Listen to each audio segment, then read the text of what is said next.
बिस्मिल्लाहिर्रहमानिर्रहीम।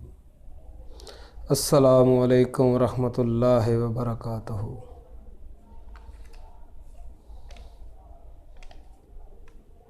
प्यारे दोस्तों, की हाल चाल है? ठीक ठाक हो? तंदुरुस्त हो? उम्मीद करने तुसीं ठीक होवोगे। असी भी ठीक हाँ, शुक्र है मालक दी ज़ात दा। रोज़मर्रा की जिंदगी वांगू अज जिवें पेश रोज़ हस तुहाडी खिदमत वास्ते हाज़र होने, अज भी इस तरीके नाल तुहाडे वास्ते एक बड़ी अच्छी चीज़ लैके आए हैं, जिहदा नाम असी रखिया कि औरत को हिला कर रख दे। औरत नूं हिला के रख दे। मर्द वास्ते बड़ी वड्डी ताकत वाली चीज़ है, बहुत ही VIP चीज़ है। एक गुजारिश करांगा कि शादीशुदा अफराद ही इनू इस्तेमाल करन। ते शादीशुदा ही अफराद इनू बर्दाश्त कर सकते हैं, बाकी दूसरे बंदे दे वस दा कम नहीं। शादीशुदा ने इस्तेमाल करना चाहिए। बार बार इल्तिजा है कि शादीशुदा भरा ही इनू इस्तेमाल करन। गैर शादीशुदा उम्मीद है कि गल सुन लैणगे, ना कोशिश करनगे इनू इस्तेमाल करन दी। बड़ी VIP चीज़ है, बड़ी आला, बेमिसलो बेमिसाल, हज़ार दफ़ा आजमाई हुई चीज़। थोड़ी महंगी ज़रूर है पर अपनी मिसाल आप है। जो तुसी इस्तेमाल करोगे ना तो 14 तबक रोशन कर देगी, तुहाडे भी ते तुहाडे साथी दे भी।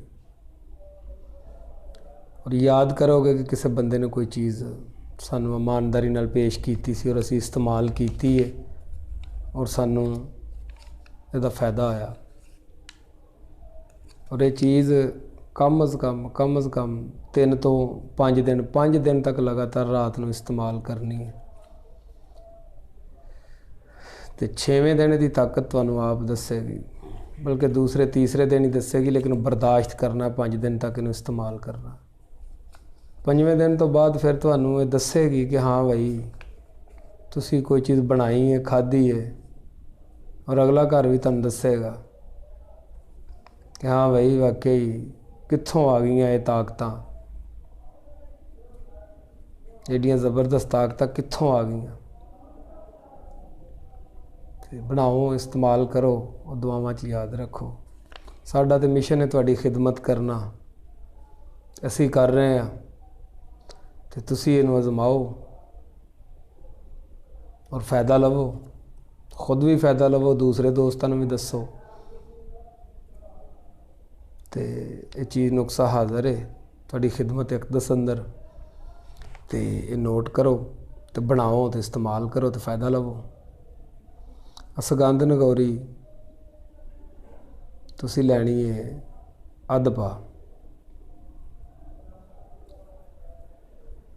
और अध पाई तुसी लैनी है मुसली सफ़ेद इंडिया। एक छटांग तुसी लै लेना लसन पाउडर, लसन सुक्के लसन का पाउडर कर लेना। ये तिन्ने चीज़ां लै लैनियां ने, असगंध नगौरी ते मुसली सफ़ेद, ये एक चम्मच। ते लसन जिहड़ा ना वो चम्मच का चौथा हिस्सा। मगज़ काजू, पिस्ता बदाम, अखरोट 5 दाने ये लै लैने ने। छटांग तुसी लै लिओ, लेकिन 5 दाने इन्हां दे लै लैने ने। ते 3 अदद छुहारे लैने ने, नर छुहारे। 3 अदद नर छुहारे ये लैके जनाब, अगर तुहाडा दिल करे तो तुसी ज़ाफ़रान दी भी एक चुटकी विच पा सकते हो, लेकिन वो महंगा हुंदा, उहनूं रहन दो, तुसी वो ना पाओ। ना भी पाओगे तो कोई मुश्किल नहीं। तो इन्हां सारियां चीज़ां नूं कुट के करके तो 3 पा दुध लै लेना तुसी। ये एक खुराक है। 3 पाइया दुध लैके तो उन्होंने अग ते रख लेना। ये सारियां चीज़ां विच सुट देनियां ने। छुहारियां च गुटली कढ़ देनी, गुटली कढ़ के विच छोटे छोटे करके विच सुट देने ने। ਤੇ ਇਹਨੂੰ ਇੰਨਾ ਕੁ ਬਾਲਣਾ ਕਿ ਸਮਝ ਲਓ ਕਿ ਤੁਹਾਡਾ 3 ਪਾ ਦੁੱਧ ਵਿੱਚੋਂ ਅੱਧਾ ਕਿਲੋ ਦੁੱਧ ਬਾਕੀ ਰਹਿ ਜਾਏ। ਜਦੋਂ ਅੱਧਾ ਕਿਲੋ ਦੁੱਧ ਬਾਕੀ ਰਹਿ ਜਾਏ ਤੇ ਤੁਸੀਂ ਉਹਨੂੰ ਥੱਲੇ ਲਾ ਲੈਣਾ। ਜਦੋਂ ਨੀਮ ਗਰਮ ਹੋ ਜਾਏ 1 ਚਮਚ ਵਿੱਚ ਸ਼ਹਿਦ ਦਾ ਪਾ ਲੈਣਾ, 1 ਚਮਚ ਖਾਲਸ ਸ਼ਹਿਦ ਦਾ ਪਾ ਲੈਣਾ। ਉਹ ਪਾ ਕੇ ਤੇ ਰਾਤ ਨੂੰ ਸੌਣ ਲੱਗਿਆ ਤੁਸੀਂ ਖਾਣਾ ਜ਼ਰਾ ਟਾਈਮ ਨਾਲ ਖਾ ਲੈਣਾ ਤੇ ਥੋੜ੍ਹਾ ਖਾਣਾ, ਯਾਨੀ ਕਿ ਜਿੱਥੇ 3 ਰੋਟੀਆਂ ਖਾਂਦੇ ਹੋ ਉੱਥੇ 2 ਖਾ ਲਓ, 1.5 ਖਾ ਲਓ, ਥੋੜ੍ਹੀ ਗੁੰਜਾਇਸ਼ ਰੱਖਣੀ ਹੈ। ਇਹ ਰਾਤ ਨੂੰ ਪੀ ਕੇ ਤੇ ਤੁਸੀਂ ਸੌਂ ਜਾਣਾ। 5 ਰਾਤਾਂ ਲਗਾਤਾਰ ਇਹ ਪੀਓ, ਇਸਤੇਮਾਲ ਕਰੋ ਤੇ 5 ਰਾਤਾਂ ਜਿਨਸੀ ਮਿਲਾਪ ਤੋਂ ਪਰਹੇਜ਼ ਕਰੋ, ਬੀਵੀ ਦੇ ਕਰੀਬ ਨਾ ਜਾਓ, ਬਰਦਾਸ਼ਤ ਕਰੋ। ਔਰ 6ਵੀਂ ਰਾਤ ਨੂੰ ਇਹਨੂੰ ਜੋ ਮਰਜ਼ੀ ਕਰੋ ਤੇ ਯਾਦ ਕਰੋਗੇ ਇਨਸ਼ਾਅੱਲਾ ਕੋਈ ਚੀਜ਼ ਕਿਸੇ ਨੇ ਦੱਸੀ ਸੀ ਤੇ ਅਸਾਂ ਇਸਤੇਮਾਲ ਕੀਤੀ ਔਰ ਉਹਦਾ ਅਸੀਂ ਫਾਇਦਾ ਲਿਆ। ਇਨਸ਼ਾਅੱਲਾ ਮੇਰੇ ਮਾਲਕ ਨੇ ਚਾਹਿਆ ਤੇ ਬੇਇੰਤਹਾ ਤਾਕਤ ਆ ਜਾਏਗੀ, ਇੰਜ ਕਿ ਜਿਵੇਂ ਬਿਲਕੁਲ 18 ਸਾਲ ਦਾ ਜਵਾਨ ਜਿੰਦਾ ਜਾਗਦਾ, ਅਗਰ 50 ਸਾਲ ਦਾ ਬੁੱਢਾ ਵੀ ਨੂੰ ਇਸਤੇਮਾਲ ਕਰੇਗਾ ਤਾਂ 18 ਸਾਲ ਦਾ ਜਵਾਨ ਬਣ ਕੇ ਸਾਹਮਣੇ ਆਏਗਾ। ਕਿਉਂਕਿ ਇਨਸਾਨੀ ਜ਼ਿੰਦਗੀ ਵਾਸਤੇ ਸੈਕਸ ਬਹੁਤ ਜ਼ਰੂਰੀ ਹੈ ਤੇ ਇਹ ਬੁਢਾਪੇ ਦੀ ਹਾਲਤ ਅੰਦਰ ਸਗੋਂ ਜ਼ਿਆਦਾ